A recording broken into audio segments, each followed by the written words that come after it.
country, power in the land, power in the hand of the worker. But it all amounts to nothing if together we don't stand. There is power in our union. Now the lessons of the past are all learned with workers' blood, just like so.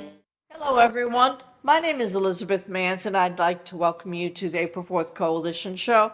This is the November 27th, 2023 edition of the show. It is the 481st show that we have done since the closing of the North Adams Regional Hospital, and the 21st one that we have done since the announcement of its possible reopening. The April 4th Coalition's mission statement is, we are for workers' rights and collective bargaining rights, and are against tax breaks for the rich and corporations who ship our jobs overseas. We support all the articles of the Universal Declaration of Human Rights, but as is our custom, we put the spotlight on Article 23 at the start of the show.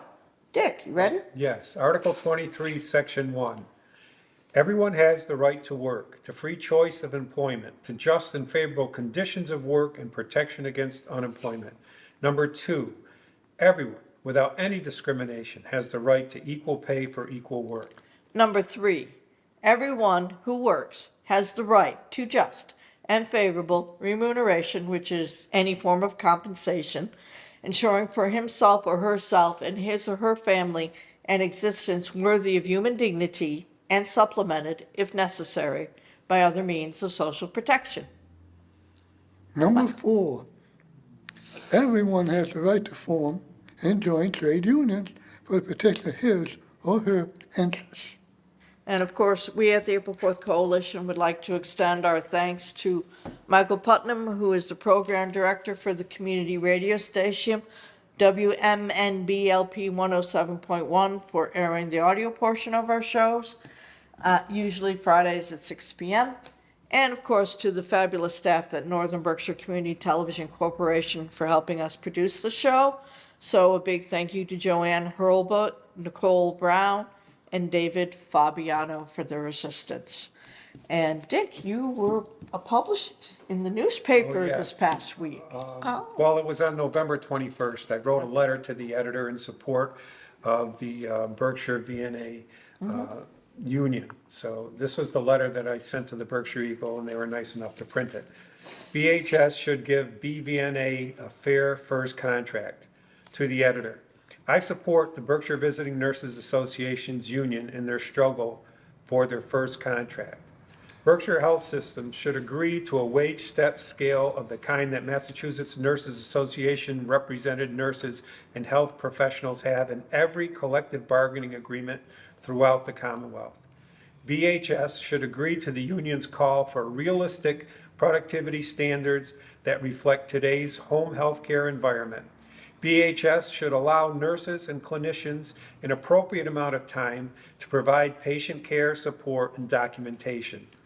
Please pay these essential workers a wage that will stabilize the workforce and better serve the families and patients that need their valuable services.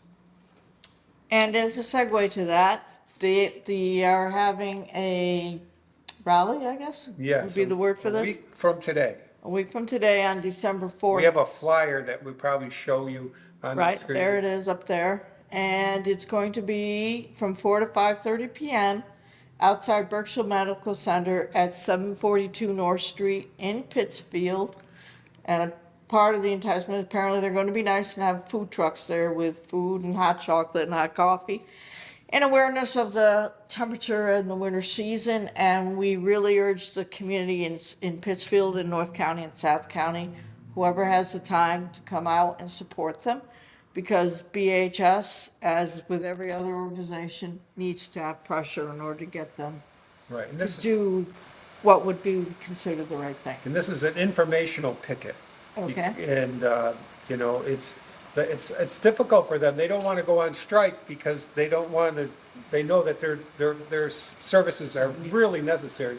So they're doing everything they can to publicize, you know, their need for a wage step scale of the kind that the M&A and representative nurses and health professionals have throughout the Commonwealth.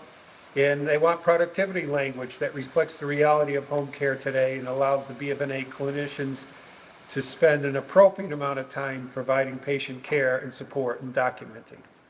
Yep, because without those two, the stressors on them. All right, patients are being discharged, and you know yourself, people are being sent home from the hospital a lot sooner than they used to be.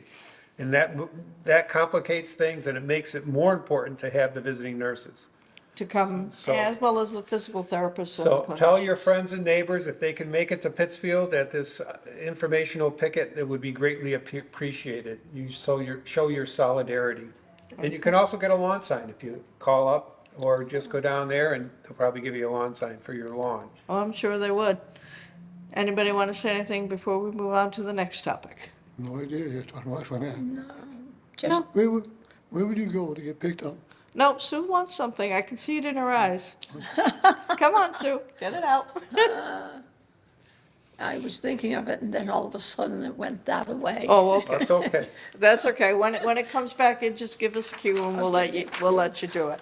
So, Dick, the other topic we wanted to put the focus on today has to do with the Middle East.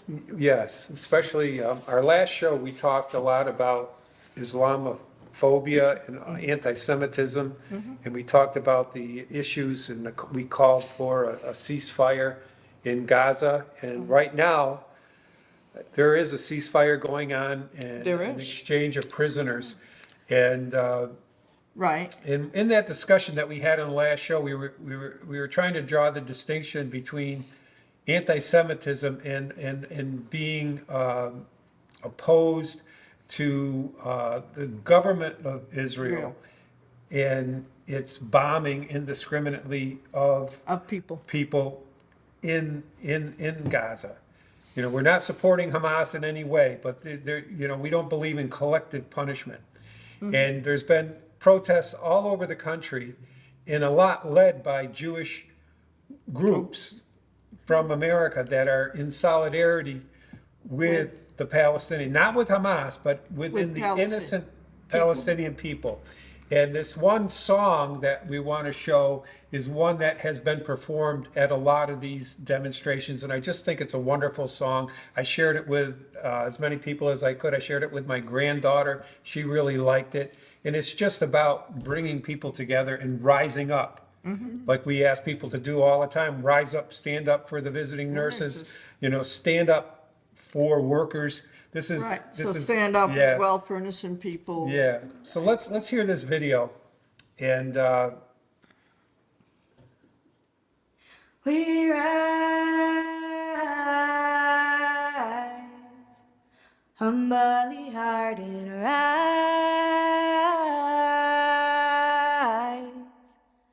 won't be divided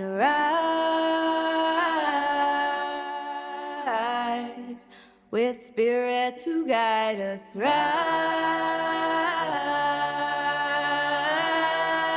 rise, in hope, in prayer, we find ourselves here. In hope, in prayer, we're right here. In hope, in prayer, we find ourselves here. In hope, in prayer, we're right here, and we rise.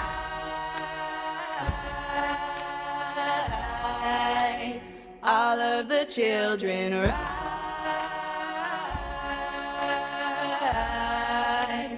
Elders with wisdom rise.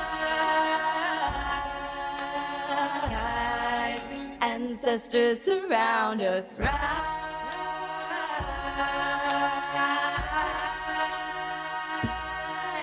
In hope, in prayer, we find ourselves here. In hope, in prayer, we're right here. In hope, in prayer, we find ourselves here. In hope, in prayer, we're right here, and we rise.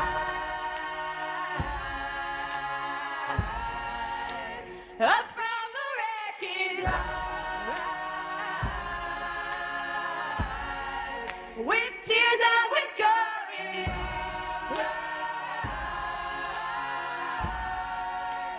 Fighting for life, we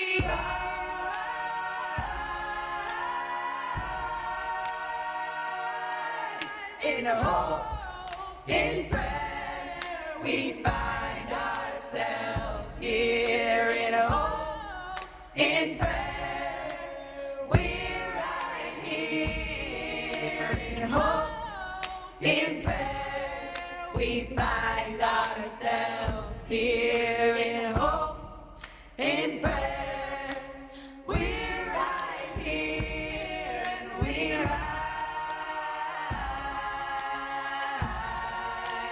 humbly hearted, rise, won't be divided, rise,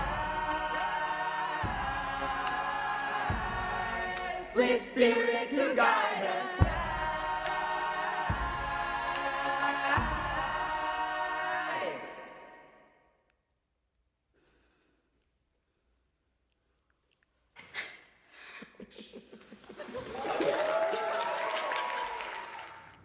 Yeah, well, that was Batya Levine, and it was an amazing song. It's very powerful, Very inspiring.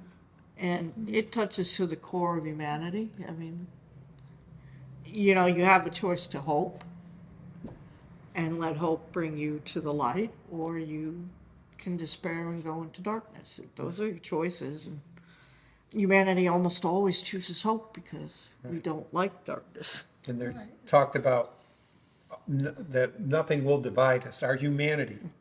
Well, nothing can divide us from our humanity, because we have forces throughout the world that are trying to divide us because of this or because of that. But with this And they song, all forget the bigger picture that we're all human yes, and we all share this one planet yeah.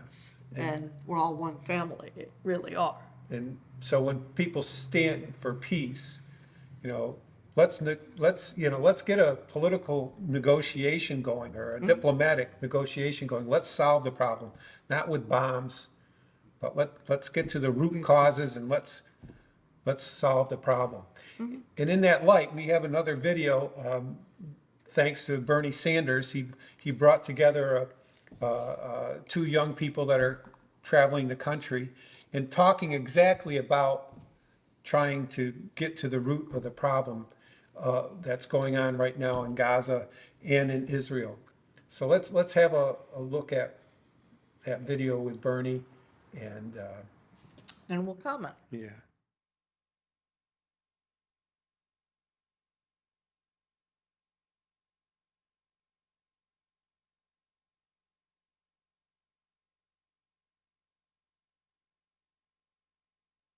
All right, thank you very much for being with me. Today, we're going to deal with a horrific, painful issue, and that is what's going on in Gaza and the terrible tragedy that we have seen in the last 5 weeks. And I'm very pleased to have with us Sally Abed and Alonli Green, who are co-founders of the Palestinian and Jewish organization called Standing Together. Sally, do you want to say a word about the organization and what you're trying to do and what's been going on today?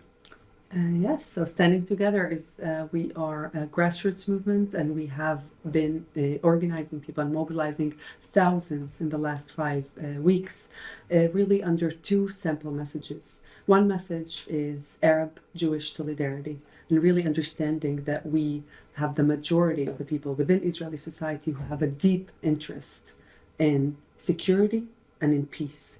The second message is that we need to understand, especially now after Israel has really paid such a catastrophic price of the maintained situation, and we are really seeing that our government has been stuck in this same retaliation and the same status quo of military solutions, and we are saying that we need a political solution, and we need Israeli-Palestinian peace. It's the only way where both people can live in security and in peace. I think this these weeks have been the darkest times of our lives. I think there is fear and trauma in every corner of our society after the terrible massacre of Hamas. People are not sure about what kind of future we're going to have in our country. People have been to funerals, a lot of people are in the army at the moment, and people are afraid of what kind of life we can have. Are we even safe in this land? And we see some forces in our society that are using this fear, that are using this fertile soil of trauma to try and direct our society into a place of revenge, a place of deepening the occupation, of saying that we need to really look at the Palestinians, the ones that are living among us, even in the Israeli society, in Gaza, in the West Bank, and think they're all Hamas, they're all terrorists, people that are saying terrible things that are justifying the killing of innocent people that we are against. And these are really, really dangerous trends within our society. So we are standing together, a Palestinian citizen of Israel and a Jewish citizen of Israel, and we're saying that only together we can imagine a future where we have a quiet life, we have a safe life, we have a life that is worth living. We need to understand that both people are losing from this reality. Both people are suffering this terrible existence, and both people have what to gain, what to profit from an Israeli-Palestinian peace agreement. We know the terrible Hamas attack and the massacre of 1,300 Israelis. We know that over 10,000 Palestinians are now dead in Gaza. It's a horrible situation. We know Hamas is a terrible terrorist organization. We know that Israel has a right-wing government with absolute racists as part of the cabinet. Given all of that, how do you think we should go forward? And what kind of future, what's your vision for the future of the Israeli society? I think our vision, especially, coming here to the US and speaking with people, is we need a new story. We need a new story. I think many people here find themselves having to choose, to be, hashtag pro-Israel or hashtag free Palestine. And what we are saying here is a very clear mission, and that's a vision of, the very simple fact that there are millions of Jewish Israelis that live on the land, and there are millions of Palestinians that live on the land, and they're there to stay. I think our vision is a simple one. If we understand that, what Sally says is true, no one is going anywhere. Millions of Jewish people will remain on the land and millions of Palestinians will remain on the same land, then we need to have a vision of living equally, freely, with independence on the land. And I think that this is the only way also to achieve security to the Israeli people. The government is really, promising us that yet another war is what we need, that the 16 war in a decade and a half, this time it's going to work. They said it, of course, also in the other rounds, but we understand that we need a viable solution, a diplomatic solution. One of the things that is a concern to me, and we talked about it a moment ago, is that you have people on the extreme right wing in Israel who are now equating all Palestinians with Hamas. Yeah. All right. Talk about that. And what Sally is saying is that there are millions of Palestinians who don't want perpetual war with Israel, right? Bernie, you're asking what our vision is. Our vision is very simple. We want to live. And most Palestinians right now in the West Bank, in Gaza, in Israel, you ask them what they want, and they just simply want to live.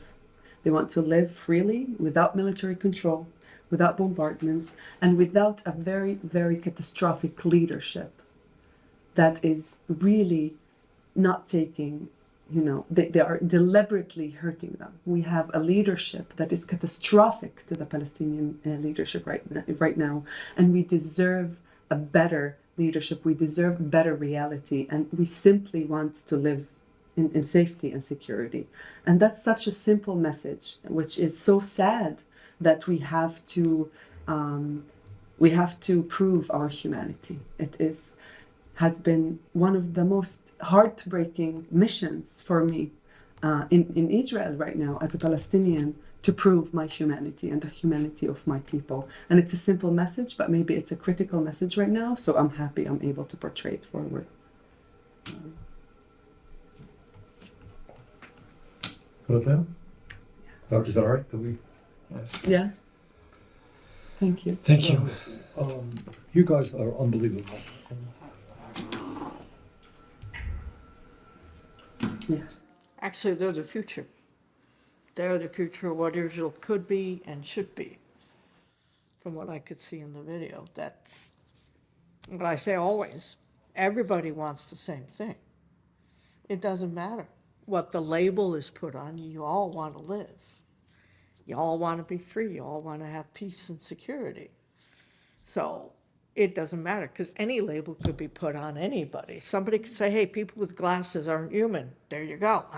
Dick and I are no longer human. Okay, Susan is no longer human. Mike, you're a senior with white hair. You have nothing to contribute to society. Therefore, Excuse me. you're no longer human. You gotta have hair to have white hair. Thank you. You do. But the point is, everybody is different in some way. Right. If you focus on the difference and you don't see the commonality, that's how you get divided. If you see the commonality, which is, hey, I'm human. I've got 10 fingers, Right. two legs, 10 toes, just like everybody else. So that's how you move forward. That's the future, to recognize everybody's right to exist. Right, and you have to take it out of the military's hands and put it into the hands of the government and diplomacy, and give equal rights for citizenship. It Whether is- it's a two-state solution or a one-state I think solution. it's a one-state solution with a joint government. That really is the only way you get equality and fairness. Because if it's two states, you're still creating a barrier. You're saying, okay, you live here, and, whereas, I don't know the solution, I just know that we have to find the most peaceful way. I know we had a show that we did a few months ago, or maybe even a year ago. We had Maynard Cedar and his wife, who were participants in a group called Combatants for Peace, which is an Israeli, a Palestinian group of former soldiers who are working for peace. And the American Friends of Combatants for Peace has a website, and from that website you can donate to these are actual soldiers that fought against each other, that are sitting down and trying to hammer out a way where they can have a peaceful coexistence. It says freedom, dignity, and equality. Combatants for Peace is a grassroots movement of Palestinians and Israelis working together to end the occupation and bring peace, equality, freedom to our homeland. Committed to joint nonviolence since our inception. We use civil resistance, education, and other creative means of activism to transform systems of oppression and build a free and peaceful future from the ground up. It was launched in 2006, and we are the only movement worldwide that was founded by former fighters on both sides of an active conflict. As a result, we were nominated for the Nobel Prize, Peace Prize in 2017 and 2018. So there's a website that you can visit, donate to, but it's also a state of mind too. Where people who have laid down their weapons and are working for a nonviolent way towards peace. I think that's a great cause. And it's the cause of humanity. It's the Yeah. cause Yes, of, exactly. for all, it's For been, everyone. it's been going on since the dawn of time, and Yeah. Right, when we try to solve the problem. Martin Luther King made that speech that we referred to in the last show, coming out against the Vietnam War and against the United States bombing of Vietnam, he talked about militarism and racism and poverty. I think those are the three. He said the three-headed, It's probably the three-headed demon, dragon, yeah, whatever. that we have to stop. But all the money that we spend in the world, not just the United States, but every country, on militarization, if it could be just spent towards feeding everyone, You would in eliminate resolving poverty. conflicts peacefully and non-violently. Because it's the fear of not having enough that drives people Right. a lot, and greed, to say, I've got to hoard this so that I'm okay, and not think about sharing. Yeah. And that's been true of humanity from the start, you know. Well, sometimes people find it easier to hate than it is to have love or compassion for somebody else. Can you jump right in and attack somebody? Oh, Yeah, it's much sure. easier, yes. Then you have to turn around and find a way to undo the damage you created for no reason and you couldn't hold up. Pitiful, but it happens. I mean, the United States is facing that choice. This 2024 election is probably going to be about it. Are we all together in the United States, or are we going to go down the path of fear and hatred and let racism, authoritarianism, everything become the rule of the land instead of the law being the rule of the land, which is the law is for everyone, not just No one Just a above few. the law. no one above the law. Well, sometimes maybe what they ought to do, instead of looking how much money they can spend or give on weapons, that if they gave the same amount of money, maybe to fed the people, schools, whatever it takes. You spend the same kind of money on that, you know what? You may get payoff down the road. The weapons, it's only a moment. Yeah. It's good to have defense, but maybe let's have defense against hunger and disease Disease. and illness, you know, let's defend the people from that, you know. We have, you know, here in Massachusetts, there's the Massachusetts Medicare for All Act that we could get behind, but if they had the amount of money that's being Federal- spent for military purposes, We'd all have health care. we could have health care for all, we wouldn't have a shortage of nurses, they would be paid well, and they, we wouldn't have hospitals that have to be reopened. You Right. know, we They would- wouldn't have to close. would be if we funded supported fully, social yeah. functions. DNA wouldn't be having this problem right now because it'll be paid. Correct. Just raised Don't wage. give money for hate, give money for peace. Yeah, Or We're not life. doing it yet. About time we do it. yeah. Yep. Well, let's hope that right now, I guess midnight is in Eastern Standard Time, is Is the the hour, the deadline for the 4-day ceasefire that's taken place. Let's hope and pray Yeah. Right. that they 'cause can it's- find a way to extend that ceasefire. Enough It people, would be nice because as I understand, for every day it's extended, they're supposed to do another 10 hostages every day. Yes, So it's in the interest of both Hamas and Israel, because this is a political decision at this Yes. point. It's not decisions of the people to do this, because once you stop a war and you pause a war, whoever starts it again looks worse. yeah, let's hope that they can. Mike, you wanted to say something? no, I think I said enough for today. Oh, no, feel I free. don't We need got to- 27 seconds. Go for it, Mike. Remember, folks, if you love your neighbor, not hate them, you want to shoot rocks and pick them back up, okay? See your neighbor, give him a hug, hi. Don't hit him with a rock yet. It's only at the end. Right, you can do that at the end. So we're gonna see everybody next week, and we're gonna say power to the people. Power to the people. Power to the people. Here we go, we got them going down. That's what There's power in the factory, power in the land, power in the hand of the worker. But it all amounts to nothing if together we don't stand. There is power in our union. Now the lessons of the past were all learned with workers' blood. The strikes of the bosses we must fight for. From the cities and the farmlands to trenches full of mud. War's always been the boss's wife.